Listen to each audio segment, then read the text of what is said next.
At sa batala, paigtingin pa ng Department of Agriculture ang pag-inspeksyon sa mga pamilihan at palengke.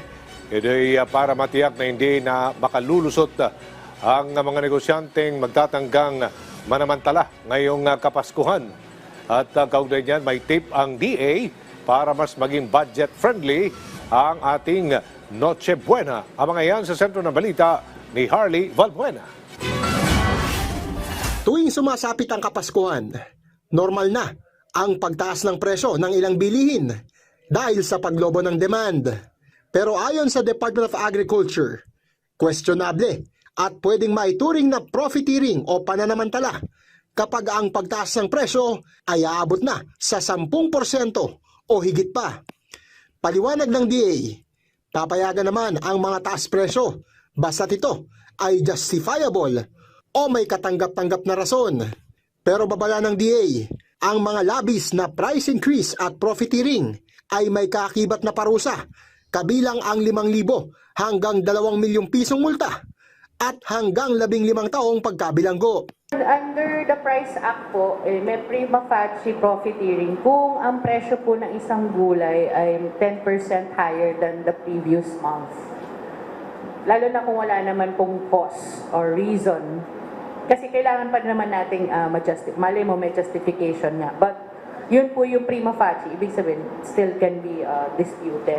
Ngayong holiday season ay mas dadalasan pa ng Agriculture Department ang pag-iinspeksyon sa mga pamilihan at palengke upang mabantayan ang presyo ng mga bilihin.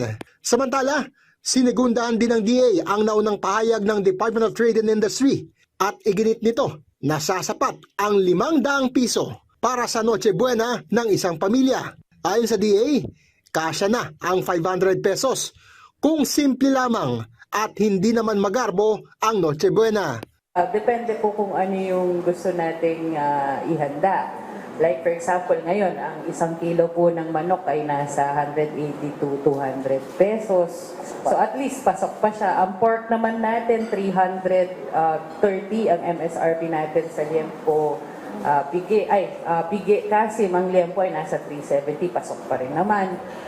Bigas natin, lalo-lalo na, may 20 pesos, may 35 pesos na local, 40 pesos. So, tingin po namin, basta maayos lang po yung pagbabudget, kaya naman po. Dagdag pa ng DA, pwedeng bumili ng pang Noche Buena sa Kadiwa outlets at pop-up stores sa halagang 20 hanggang 30% mas mababa kumpara sa regular na mga presyo ng mga produkto direkta mula sa mga magsasaka. Yung ating mga gulay, like yung repolyo, mura po ngayon ng repolyo, kung tutusin, nasa 50 pesos per kilo lang kung gusto niyo magpansit. Carrot din natin, medyo mura po yung local ngayon. Yung kahapon sa Kadiwa natin, 50 pesos isang kilo ang carrot. Yung sayote din, nasa 50, patatas, 60. So definitely po, nakatulong ka na sa farmer, mura pa yung mabibili mo. Harley Valbuena para sa Pambansang TV sa Bagong Pilipinas.